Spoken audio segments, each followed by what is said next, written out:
Eu sei o que você está esperando. Você espera que neste momento do ano eu suba neste púlpito digital para desmantelar o Natal com a precisão cirúrgica de sempre. Você espera que eu aponte a hipocrisia de celebrar o nascimento de um profeta da pobreza comprando iPhones parcelados em 12 vezes. Você espera que eu ridicularize a incoerência geográfica de decorar casas tropicais com neve falsa de plástico para homenagear um homem nascido no deserto do Oriente Médio. E honestamente, seria muito fácil fazer isso. Seria a postura padrão, o Grinch da racionalidade, sentado no canto da sala de braços cruzados, revirando os olhos enquanto a família reza antes da ceia. Mas eu tenho uma confissão a fazer. Uma confissão que pode soar como traição para os mais puristas, mas que é a mais pura verdade honesta. Eu sei que seria mais fácil, mais coerente e mais simples dizer que eu odeio o Natal. Mas a verdade é que eu gosto. Mesmo sendo ateu, mesmo me irritando com metade da data, mesmo achando a teologia por trás dela uma fábula mal escrita, eu gosto. Eu realmente gosto. Não me entenda mal. Eu não fui subitamente tocado por nenhum Espírito Santo, nem tive uma epifania ouvindo sinos tocarem. Meus olhos continuam revirando para o absurdo da coisa toda. E, por favor, vamos ser honestos sobre o absurdo. É uma época fascinante para observar a esquizofrenia cultural da nossa espécie.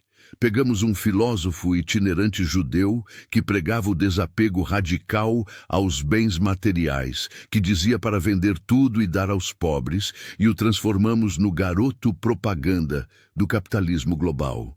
Transformamos o homem que expulsou os vendilhões do templo no patrono dos shopping centers lotados. É uma manobra de marketing tão audaciosa que chega a ser brilhante. Se Jesus voltasse hoje e entrasse em uma loja de departamentos em dezembro, ele provavelmente teria um ataque de pânico antes de começar a virar as mesas. E tem a estética. A estética é um delírio à parte. Nós, primatas evoluídos, decidimos que a melhor maneira de celebrar o fim de mais uma volta ao redor do Sol é cortando árvores perfeitamente saudáveis para pendurar nelas bolas de vidro frágeis que nossos gatos vão inevitavelmente destruir. Nós ensinamos nossas crianças que a generosidade não vem do esforço dos pais, que trabalharam o ano todo, mas de um invasor de domicílios onisciente, vestido de veludo vermelho, que julga o comportamento delas com a severidade de um ditador benevolente. Ele sabe se você está dormindo, ele sabe se você está acordado. Isso não é uma canção de ninar. É a descrição de um estado de vigilância orwelliano. E não vamos nem começar a falar sobre as músicas. A repetição incessante de melodias que foram projetadas em laboratório para induzir uma nostalgia forçada. O moralismo barato de fim de ano, onde pessoas que passaram 11 meses sendo egoístas, cortando filas e ignorando o sofrimento alheio, subitamente decidem que são a Madre Teresa porque doaram 1 quilo de arroz. É uma lavagem cerebral sazonal. É a anistia moral de dezembro. O crente olha para isso e chama de espírito natalino. Eu olho e vejo uma performance social, uma peça de teatro onde todos fingem que se amam incondicionalmente por 24 horas, antes de voltarem a se odiar no dia 26. Então sim, eu tenho todas as objeções. Eu tenho a lista completa de críticas. O consumismo infantilizado que nos trata como crianças que precisam de brinquedos novos para não chorar. A apropriação indébita de festivais pagãos do solstício de inverno, rebatizados pelo cristianismo para facilitar a conversão das massas. A hipocrisia das instituições religiosas que usam essa data para pedir mais dinheiro enquanto ostentam ouro em seus altares. Eu vejo tudo isso. Eu não sou cego para a engrenagem cínica que move o feriado. Mas apesar de tudo isso, eu ainda gosto. Eu gosto por uma razão que os religiosos muitas vezes não conseguem compreender, porque eles estão ocupados demais, olhando para o céu. Eu gosto porque quando você remove o Deus da equação, o que sobra não é o vazio. O que sobra somos nós. O que sobra é a humanidade crua, despida de pretensões divinas, tentando desesperadamente encontrar calor no meio do inverno frio da existência. Para o crente, o Natal é um aniversário litúrgico, é uma obrigação teológica. Eles precisam ir à missa, precisam fazer a oração, precisam agradecer ao céu. Mas para mim, para nós que sabemos que o céu está vazio de anjos e cheio apenas de estrelas indiferentes, para nós, o Natal se torna algo muito mais urgente e muito mais precioso. Torna-se a celebração da nossa sobrevivência. Pense na biologia da coisa. Somos animais sociais. Evoluímos nas savanas para depender uns dos outros. O isolamento era uma sentença de morte. Quando o ano acaba, quando o ciclo se fecha, existe um imperativo ancestral em nosso DNA que grita: reúna o clã, junte-se aos seus, compartilhe o alimento, garanta que todos sobreviveram. O Natal, despido de sua mitologia, é o ritual humano definitivo de pertencimento. É o momento em que paramos a máquina implacável do produtivismo, desligamos os e-mails, ignoramos as metas corporativas e voltamos para a caverna. Voltamos para o fogo. Voltamos para a comida. Existe uma beleza profana em ver uma família reunida em volta de uma mesa farta. Não porque Deus proveu o alimento. Nós sabemos que foi o trabalho, a agricultura, a logística e o esforço humano que colocaram aquele peru e aquela farofa ali. Mas justamente por isso, porque sabemos o custo daquilo, sabemos o quão difícil é a vida, sabemos quantas horas de trabalho, quanto suor e quanto cansaço foram necessários para pagar por aquele banquete. E, no entanto, ali estamos nós, desperdiçando recursos gloriosamente em nome da comunhão.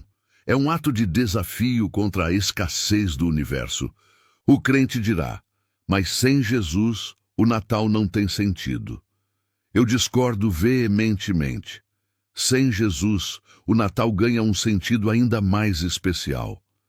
Ele deixa de ser sobre adorar um ser distante e passa a ser sobre honrar as pessoas que estão sentadas ao seu lado. Pessoas reais, pessoas falhas, pessoas que você não escolheu, mas com quem compartilha material genético e história. Eu olho para a minha família nessas noites. Eu vejo meu pai, de uniforme, e acelerando a brincadeira de amigo secreto, porque precisa voltar para seu trabalho. Eu vejo minha mãe cuidando de detalhes da ceia que só ela percebe, querendo que tudo seja perfeito não para agradar a Deus, mas para agradar a nós. Eu vejo minhas irmãs, primos e primas, com quem brinquei e briguei a vida toda, levantando um copo e rindo de memórias que só nós temos. Não há nada de sobrenatural nisso.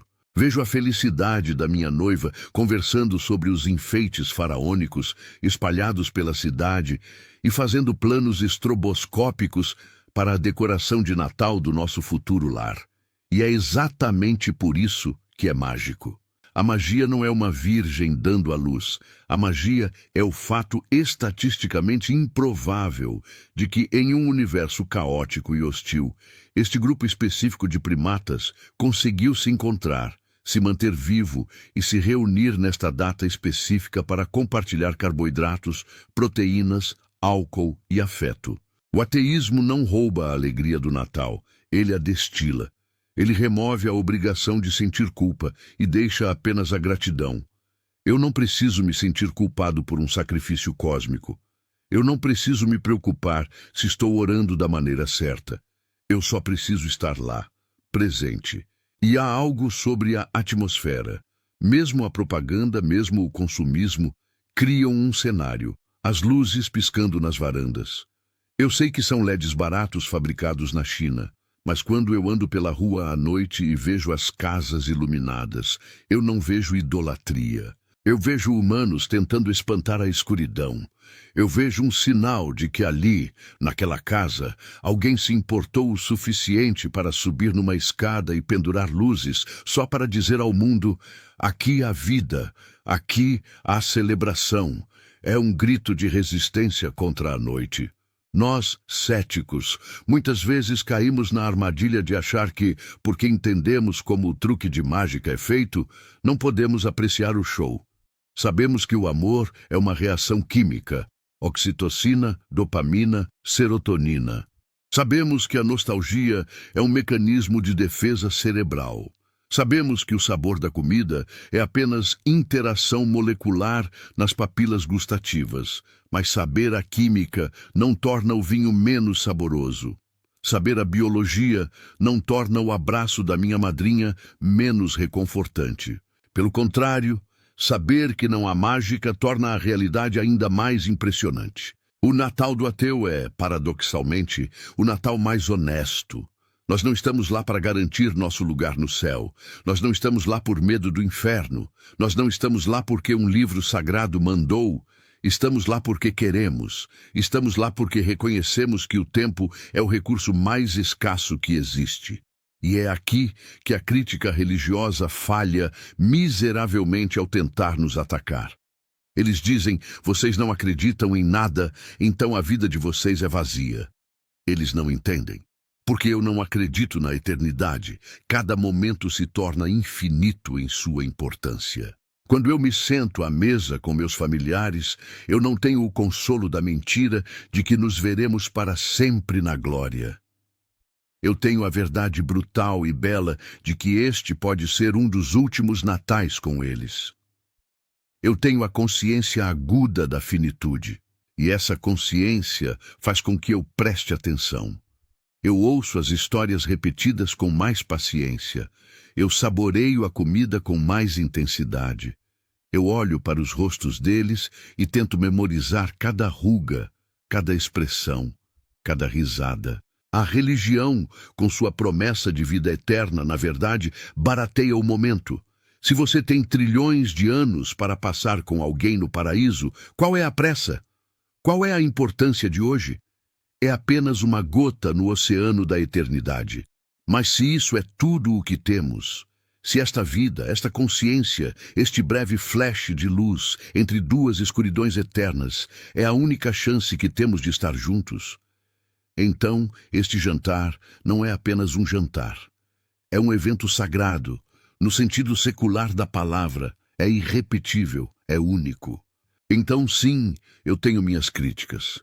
Eu acho questionável ensinar crianças a acreditar em Papai Noel apenas para depois revelar que mentimos, como um treinamento precoce para a desilusão religiosa. Eu acho a teologia cristã uma colcha de retalhos de mitos antigos. Mas quando o dia 24 chega, eu desligo o crítico interno. Eu guardo o meu ceticismo na gaveta junto com as contas a pagar. Eu me rendo ao ritual. Não ao ritual da hóstia, mas ao ritual do brinde. O som dos copos batendo, o barulho de talheres nos pratos, o caos das crianças correndo pela sala, alheias aos problemas do mundo, protegidas pela bolha de segurança que nós, adultos, construímos para elas. Eu gosto da sensação de casa. E para o ateu, casa não é uma metáfora para o céu. Casa é um lugar físico. É o cheiro da comida da sua mãe. É a poltrona velha do seu pai. É o lugar onde você não precisa usar máscaras. Em um mundo que exige que sejamos produtivos, eficientes e racionais o tempo todo, o Natal nos dá permissão para sermos sentimentais. E eu, por mais racionalista que seja, preciso disso. Eu preciso dessa pausa. Existe uma arrogância em achar que somos puramente lógicos. Não somos. Somos máquinas de sentir que pensam. Negar a necessidade do ritual, da celebração e da comunhão é negar nossa própria biologia. O ateu que se recusa a celebrar o Natal por princípios lógicos está cometendo o mesmo erro do religioso fundamentalista. Está deixando o dogma, neste caso, o dogma da descrença estrita, atrapalhar a experiência humana. Eu prefiro a inconsistência feliz à coerência miserável. Eu prefiro ser o ateu que canta músicas de Natal, mesmo mudando a letra na minha cabeça, do que o ateu que fica sozinho no quarto comendo macarrão instantâneo para provar seu ponto. Neste primeiro momento, quero que você entenda isso. Você não precisa comprar o pacote teológico para aproveitar o presente humano. Você pode descartar a embalagem religiosa e ficar com o conteúdo que realmente importa, a conexão. O Natal foi sequestrado pela religião, sim, e depois sequestrado pelo comércio. Mas lá no fundo, ele ainda pertence a nós, pertence às famílias, pertence aos amigos, pertence a quem ama. Não é um anjo que anuncia a boa nova. A boa nova é que estamos vivos. A boa nova é que sobrevivemos a mais um ano de pandemias, crises, loucuras políticas e dores pessoais. E estamos aqui, juntos, comendo, bebendo, rindo. Se isso não é motivo suficiente para celebrar, eu não sei o que seria. Deus não precisa existir para que o amor seja real. O menino Jesus não precisa ter nascido para que o renascimento da esperança a cada ano faça sentido. O solstício acontece, quer você reze ou não. O ano vira, quer você creia ou não. Então, eu escolho celebrar, eu escolho a festa, eu escolho o barulho, porque o silêncio do universo é vasto demais, e a nossa música humana, por mais desafinada que seja, é a única coisa que temos para preenchê-lo. Mas a verdadeira razão pela qual eu baixo a guarda, a razão que vai além da sociologia e da biologia, aparece quando a noite avança. É aquele momento em que a música baixa, a louça suja se acumula na pia e o barulho da festa dá lugar a um silêncio confortável. É quando você olha ao redor da sala e a realidade te atinge com uma precisão que a fé jamais permitiria. Para o crente, o Natal é uma promessa de para sempre. Eles olham para seus pais, seus avós, seus irmãos e veem almas eternas que se reencontrarão no céu. Eles têm o consolo da continuidade. Eu não tenho esse luxo. Eu olho para as pessoas que eu amo e vejo a brevidade milagrosa e terrível da vida. Nesse instante, o ateísmo deixa de ser uma posição intelectual e se torna uma experiência emocional visceral. Porque eu sei, com a clareza fria da ciência, que a entropia é implacável. Eu sei que não existe um depois, onde corrigiremos os erros, onde diremos o que não foi dito, onde recuperaremos o tempo perdido. Eu sei que este momento, exatamente como ele é agora, é único e irrepetível em toda a história do universo. Eu me lembro de quando eu era criança. Lembro da sensação física do Natal. Lembro de estar no banco de trás do carro, com alguns brinquedos novos, voltando para casa na madrugada do dia 25. Eu olhava as luzes da cidade passando pela janela com o sono pesado e sentia uma segurança absoluta. Na época, me diziam que essa segurança vinha de Deus, que havia anjos ao redor do carro, que o menino Jesus estava cuidando de nós. Mas hoje eu entendo a verdade, e a verdade é muito mais comovente do que a fábula. Não havia anjos segurando o volante. Eram as mãos cansadas da minha mãe, lutando contra o sono para nos levar para casa em segurança. Não havia maná caindo do céu. Havia o planejamento exaustivo dos meus pais, fazendo contas para garantir que a mesa estivesse farta e que a mágica acontecesse, mesmo quando o dinheiro era curto. A segurança que eu sentia não vinha de cima. Vinha do lado, vinha de humanos falhos, ansiosos, muitas vezes assustados com a própria vida, que decidiram construir uma fortaleza de amor ao meu redor para que eu pudesse acreditar em magia por alguns anos.